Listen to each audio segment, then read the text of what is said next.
অন্ধকার কবরে শুয়ে আছে, যেই কবরের একটা দরজা নাই, জানলা নাই, কোনো হাওয়া বাতাস ঢুকার এবং বেরোনোর কোনো ব্যবস্থা নাই।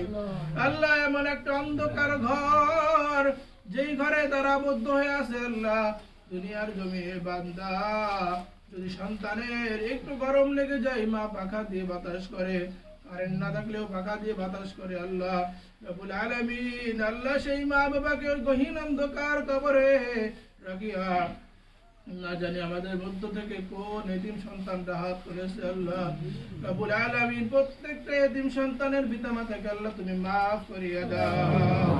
খাস করে আল্লাহ যে বাড়িতে বসেছে, আল্লাহ এই বাড়ির মুরব্বী তোমারটাকে সারা দিয়ে চলে গেছে, আল্লাহ তাকেও তুমি মাফ করিয়া দাও।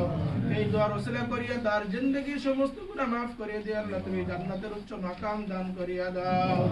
রব্বুল আলামিন, আমাদের এই আশপাশ গুরুস্থানে যত মুর্দা শুয়ে আছে, আল্লাহ প্রত্যেককে মাফ করিয়া দাও। খাস করে আমাদের এই চরপুকরিয়া বাসীদেরকে আল্লাহ তুমি মাফ করিয়া দাও।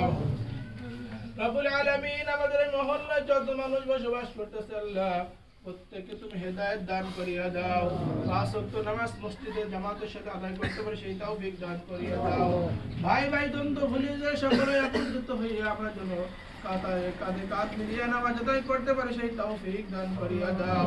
সমস্ত প্রকার বালা মুসিবত বিপদ আপদ থেকে আমাদের সকলকে হেফাজত করো। আল্লাহ রব্বুল আলামিন, খাস করে আল্লাহ তোমার এক বান্দা পরীক্ষায় পাশ করেছে, আল্লাহ দোয়া চেয়েছে মালিকও তাকে এই দুনিয়ার পরীক্ষায় পাশ করেছে, উত্তীর্ণ করেছে। আল্লাহ আখিরাতের পরীক্ষায় পাশ করাইয়া দিও।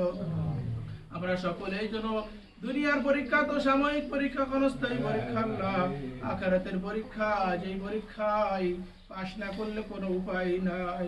আল্লাহ আখিরাতের পরীক্ষায় আমাদের সকলকে পাশ করাইয়া দিও। আল্লাহ রব্বুল আলামিন, আল্লাহ এই সন্তানকে তুমি যত দূর পড়াশোনা করা যায়, আল্লাহ তুমি তার ব্যবস্থা করিয়া দাও।